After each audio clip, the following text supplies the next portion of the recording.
2025ಕ್ಕೆ ಬಾಯ್ ಬಾಯ್, 2026ಕ್ಕೆ hi hi ಈ ರೀತಿಯಾಗಿ ಹೇಳ್ತಾ ನ್ಯೂ ಇಯರ್ ಸ್ವಾಗತಿಸೋದಕ್ಕೆ ಐಟಿ ಸಿಟಿ ಬೆಂಗಳೂರು ಸದ್ಯ ಸಜ್ಜಾಗಿದೆ. ಅನೇಕ ದಿನಗಳಿಂದ ಇದಕ್ಕೆ ಪ್ರಿಪರೇಷನ್ಸ್ ಕೂಡ ಆಗ್ತಿರೋದನ್ನು ಗಮನಿಸ್ತಾ ಇದ್ದೀವಿ. MG road, brigade road, church street, Indiranagar ಹಾಗೆ ITBT ಹಬ್ ಕೋರಮಂಗಲದಲ್ಲೆಲ್ಲ ಭರ್ಜರಿ ಜೋರು ಸೆಲೆಬ್ರೇಷನ್ ಅನ್ನುವಂತಹ ವಾತಾವರಣ ಆಲ್ರೆಡಿ ಕಂಡು ಬರ್ತಾ ಇದೆ. ಈ ಸಂದರ್ಭ ಯಾವುದೇ ಅಹಿತಕರ ಘಟನೆಗಳು ಸಂಭವಿಸದಂತೆ ಹೈ ಅಲರ್ಟ್ ವಹಿಸಲಾಗ್ತಾ ಇದೆ. ಬ್ರಿಗೇಡ್ ರೋಡ್, ಚರ್ಚ್ ಸ್ಟ್ರೀಟ್ನಲ್ಲಿ ಆಲ್ರೆಡಿ ಬ್ಯಾರಿಕೇಡ್ಗಳ ವ್ಯವಸ್ಥೆಯನ್ನ ಮಾಡಲಾಗಿದ್ದು 200ಕ್ಕೂ ಹೆಚ್ಚು CCTVಯನ್ನ ಅಳವಡಿಕೆ ಮಾಡಲಾಗಿದೆ. ಅಂಡ್ ಆಲ್ಸೋ ವಾಚ್ ಟವರ್ಗಳು ಕೂಡ ಕಾರ್ಯವನ್ನ ನಿರ್ವಹಿಸುತ್ತೆ ಅನ್ನುವಂತಹ ಡೀಟೇಲ್ಸ್ ಸದ್ಯ ಲಭ್ಯ ಆಗ್ತಾ ಇದ್ದು, ಸೇಫ್ಟಿ ಅದರಲ್ಲೂ ವುಮೆನ್ ಸೇಫ್ಟಿಗೆ ಹೆಚ್ಚಿನ ಆದ್ಯತೆಯನ್ನ ಕೊಡಲಾಗ್ತಿರೋದನ್ನು ಗಮನಿಸ್ತೀವಿ.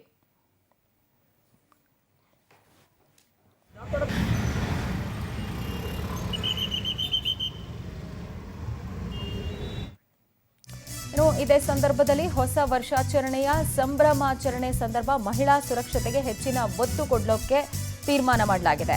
ಮಹಿಳೆಯರ ಅನುಕೂಲಕ್ಕೆ ಸಹಾಯಕ್ಕೆ ಹೆಲ್ಪ್ ಡೆಸ್ಕ್ ಸ್ಥಾಪನೆಯಾಗಿದ್ದು, ರಾತ್ರಿ ಸಂದರ್ಭ ಪಾರ್ಟಿ ಎಲ್ಲ ಮಾಡಿದಾದ್ಮೇಲೆ ಮಹಿಳೆಯರ ಸಂಚಾರಕ್ಕೆ ಯಾವುದೇ ತೊಂದರೆ ಆಗದಂತೆ ಕ್ರಮವನ್ನ ವಹಿಸಲಾಗ್ತಾ ಇದೆ.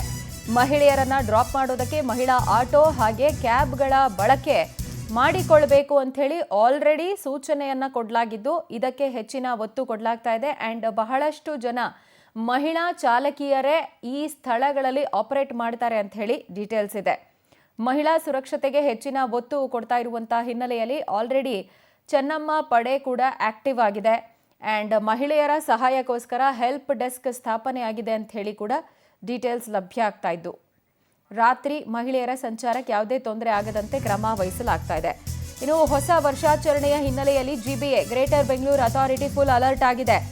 ಈ ಪಾರ್ಕು ಮತ್ತು ಕೆರೆಗಳಿಗೆಲ್ಲ ಸಾರ್ವಜನಿಕರ ಎಂಟ್ರಿ ನಿಷೇಧ ಮಾಡಲಾಗಿದ್ದು, ಬೆಂಗಳೂರಿನ ಎಲ್ಲ ಪಾರ್ಕು ಕೆರೆಗಳ ಎಂಟ್ರಿ ಇವತ್ತು ಸಂಜೆ 6 ಗಂಟೆಯಿಂದಾನೇ ಬಂದ್ ಆಗತ್ತೆ. GBA ಮುಖ್ಯ ಆಯುಕ್ತ ಮಹೇಶ್ವರ ರಾವ್ ಇಂಥದ್ದೊಂದು ಆದೇಶ ಹೊರಡಿಸಿದ್ದು, ಇವತ್ತು ಸಂಜೆ 6 ಗಂಟೆಯಿಂದ ನಾಳೆ ಬೆಳಗ್ಗೆ 6 ಗಂಟೆ ತನಕ ಬೆಂಗಳೂರಿನ ಪ್ರಮುಖ ಕೆರೆ ಪ್ರದೇಶಗಳು ಹಾಗೆ ಪಾರ್ಕ್ಗಳು ಎಲ್ಲ BBMP GBA ಅಂಡರ್ ಬರುವಂಥ ಪಾರ್ಕ್ಗಳು ಕೂಡ ಕ್ಲೋಸ್ ಆಗತ್ತೆ. ಅಲ್ಲಿ ಯಾವುದೇ ಪೊಲೀಸ್ ವ್ಯವಸ್ಥೆಯನ್ನು ಕೈಗೊಳ್ಳೋಕ್ಕಾಗೋಲ್ಲ. ಹಂಗೆ ನೋಡೋಕೆ ಹೋದರೆ ಬೆಂಗಳೂರಿನ ಪ್ರತಿ ಪಾರ್ಕ್ಗೂ ಪೊಲೀಸರನ್ನ ಹಾಕಬೇಕು ಅಂದರೆ ಎಷ್ಟು ಸಿಬ್ಬಂದಿ ಬೇಕಾಗತ್ತೆ. ಆ್ಯಂಡ್ ಅಲ್ಲಿ ಕ್ರೌಡ್ ಏನಾದರೂ ಉಂಟಾಗತ್ತೆ ಅಥವಾ ಯಾರೋ ಹೊಸ ವರ್ಷಾಚರಣೆ ಸಂಭ್ರಮಕ್ಕೆ ಹೋಗ್ತಾರೆ ಅಂತ ಹೇಳಿದ್ರೆ ಅವರ ಮಧ್ಯೆ ಏನು ಬೇಕಾದರೂ ಆಗುವಂಥ ಚಾನ್ಸಸ್ ಇರುತ್ತೆ. ಸೊ ಆ ರಿಸ್ಕೇ ತಗೊಳ್ಳೋದು ಬೇಡ ಅಂತ ಹೇಳಿ ಕೆರೆ ಮತ್ತು ಪಾರ್ಕ್ಗಳನ್ನು ಬಂದ್ ಮಾಡಲಾಗ್ತಾ ಇದೆ. ಇನ್ನು ಎಣ್ಣೆ ಪ್ರಿಯರಿಗೆ ರಾಜ್ಯ ಸರ್ಕಾರ ಒಂದು ಭರ್ಜರಿ ಗುಡ್ ನ್ಯೂಸ್ ಅನ್ನು ಕೊಟ್ಟಿದೆ. ಇವತ್ತು ಮುಂಜಾನೆ 6 ಗಂಟೆಯಿಂದ ಆಲ್ರೆಡಿ ಬೆಳಗ್ಗೆ 6 ಗಂಟೆಯಿಂದಾನೇ ಲಿಕ್ಕರ್ ಮಾರಾಟ ಆಗ್ತಾ ಇದೆ, ಗ್ರಾಹಕರಿಗೆ ಸಿಗ್ತಾ ಇದೆ. ಮಧ್ಯರಾತ್ರಿ 1 ಗಂಟೆ ತನಕ ಮದ್ಯ ಮಾರಾಟಕ್ಕೆ ಅವಕಾಶವನ್ನ ಕಲ್ಪಿಸಲಾಗಿರೋದು. ಇವತ್ತು ಬೆಳಗ್ಗೆಯಿಂದಾನೇ ಕೆಲವರು ಪಾರ್ಟಿ ಮೋಡಿಗೆ ಜಾರಿ ಬಿಟ್ಟಿದ್ದಾರೆ ಅಂತ ಹೇಳಿ ಕೂಡ ಗೊತ್ತಾಗ್ತಾ ಇದೆ. ನ್ಯೂ ಇಯರ್ ಪಾರ್ಟಿ ಸೆಲೆಬ್ರೇಷನ್ ಅಂತ ಹೇಳಿದ್ರೆ ಮೋಸ್ಟ್ ಇಂಪಾರ್ಟೆಂಟ್ಲಿ ಅಲ್ಲಿ ಬಳಕೆ ಆಗೋದು ಎಣ್ಣೆ, ಆಲ್ಕೋಹಾಲ್ ಡ್ರಿಂಕ್ಸು. ಸೊ ರಾಜ್ಯ ಸರ್ಕಾರ ಒಂದು ಗುಡ್ ನ್ಯೂಸ್ ಅನ್ನು ಕೊಟ್ಟಿದೆ. ನಿಮ್ಮ ಸಂಭ್ರಮಕ್ಕೆ ನಮ್ದು ಒಂದು ಕೊಡುಗೆ ತಗೊಳ್ಳಿ ಅನ್ನುವಂಥ ರೀತಿಯಲ್ಲಿ ಇವತ್ತು ಬೆಳಗ್ಗೆ 6 ಗಂಟೆಯಿಂದಾನೇ ಮದ್ಯ ಮಾರಾಟಕ್ಕೆ ಅವಕಾಶವನ್ನು ಕೊಡಲಾಗಿದೆ. ಸೊ ಇವತ್ತು ಬೆಳಗ್ಗೆ 6 ಗಂಟೆಯಿಂದ ಇವತ್ತು ರಾತ್ರಿ 1 ಗಂಟೆ ತನಕ ಮದ್ಯ ಮಾರಾಟಕ್ಕೆ ಅವಕಾಶ ಇರೋದ್ರಿಂದ ಇದರ ಸದ್ಬಳಕೆಯನ್ನ ಕೆಲವು ಸಾರ್ವಜನಿಕರು ಮಾಡ್ಕೊಳ್ತಾ ಇದ್ದಾರೆ. ಆಲ್ರೆಡಿ ಪಾರ್ಟಿ ಮೋಡು ಇವಾಗಲೇ ಡಿಸೆಂಬರ್ 31 ಬೆಳಗ್ಗೆ 8 ಗಂಟೆ ಆಲ್ರೆಡಿನೇ ಕೆಲವರು ಪಾರ್ಟಿ ಮೂಡಿಗೆ ಜಾರ್ಕೊಂಡಿದ್ದಾರೆ. ಆ್ಯಂಡ್ ಸಾಯಂಕಾಲ ಇವತ್ತು ಎಣ್ಣೆ ಪಾರ್ಟಿ ಮಾಡೋದಕ್ಕೆ ಅಂಥೇಳಿ ಕೆಲವರು ಸ್ಟಾಕ್ ಮಾಡ್ಕೊಳ್ತಿದ್ದಾರೆ ಅನ್ನುವಂಥದ್ದು ಕೂಡ ಗೊತ್ತಾಗ್ತಾ ಇದೆ. ಸೊ ಇದೆಲ್ಲದರ ನಡುವೆಯೂ ನಿಮ್ಮ ಸೆಲೆಬ್ರೇಷನ್ನು ಸಂಭ್ರಮಾಚರಣೆ ಅಷ್ಟಕ್ಕೆ ಮಾತ್ರ ಸೀಮಿತವಾಗಿದ್ದು, ನೀವು ಯಾರಿಗೂ ತೊಂದರೆ ಕೊಟ್ಟಿಲ್ಲ, ಮತ್ತೊಬ್ಬರು ಯಾರು ನಿಮಗೆ ತೊಂದರೆ ಮಾಡಿಲ್ಲ ಅಂದರೆ ಅಷ್ಟೇ ಸಾಕಾಗಿದೆ.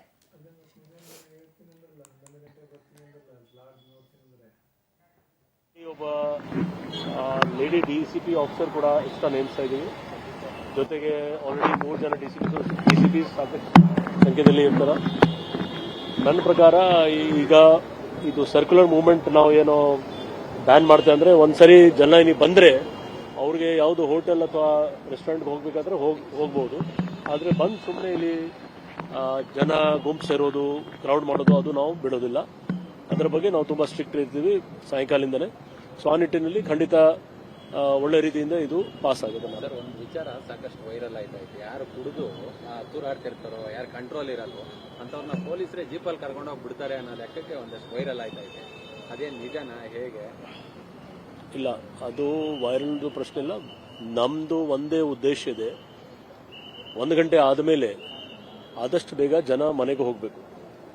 ಆ ನಿಟ್ಟಿನಲ್ಲಿ ನಾವು BMTC ಬಸ್ಸಸ್ ಮತ್ತು extra tempo travellers plus cabs, auto rickshaw ಎಲ್ಲ ಮಾಡ್ಕೊಂಡಿದ್ದೀವಿ.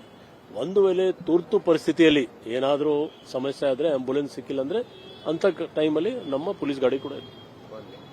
ತುರ್ತು ಪರಿಸ್ಥಿತಿ ಇದ್ದಾಗ ತುರ್ತು ಪರಿಸ್ಥಿತಿ ಇದ್ದಂತೆ ಈ ಕ್ಯಾಬ್ಗಳು ಏನಿದೆ ಅದರಲ್ಲೇ ಇಲ್ಲ. ಕ್ಯಾಬ್ ನಿಮಗೆ ನಾವು ಮೊದಲನೇ ಹೇಳಿದ್ದೀವಿ, ಕ್ಯಾಬ್ ಆಟೋ ರಿಕ್ಷಾದು ಒಂದು ಲಿಮಿಟೇಷನ್ ಇರ್ತದೆ, ಯಾಕೆಂದರೆ ಜನ ಜಾಸ್ತಿ ಇರ್ತದಕ್ಕೆ. ಮೆಟ್ರೋದು ಕೂಡ ಒಂದು ಲಿಮಿಟೇಷನ್ ಇದೆ. ಸೊ ಆ ನಿಟ್ಟಿನಲ್ಲಿ ಎಕ್ಸ್ಟ್ರಾ ಜನಕ್ಕೆ ಫೆಸಿಲಿಟೀಸ್ ಸಿಗಲಿ ಅಂತ ನಾವು ಬಸ್ಸಸ್ ಇಟ್ಕೊಂಡಿದ್ದೀವಿ. ಸೊ ಎಲ್ಲ ನನ್ನ ಪ್ರಕಾರ ಎಲ್ಲ ಕರೆಕ್ಟ್ ಆಗಿದೆ. ನಿಮ್ಮದು ಕೂಡ ಸಹಕಾರ ಬೇಕು. ನಿಮ್ಮೆಲ್ಲರೂ ಒಳ್ಳೆ ರೀತಿಯಿಂದ ಆಚರಿಸಲಿಕ್ಕೆ ನಿಮ್ಗೆ ಏನಾದರೂ ಮಾಹಿತಿ ಬಂದರೆ ಜನಕ್ಕೆ ಅನುಕೂಲ ಆಗಲಿಕ್ಕೆ ಖಂಡಿತ ನಮಗೆ ಹೇಳಿದರೆ ನಮ್ಮ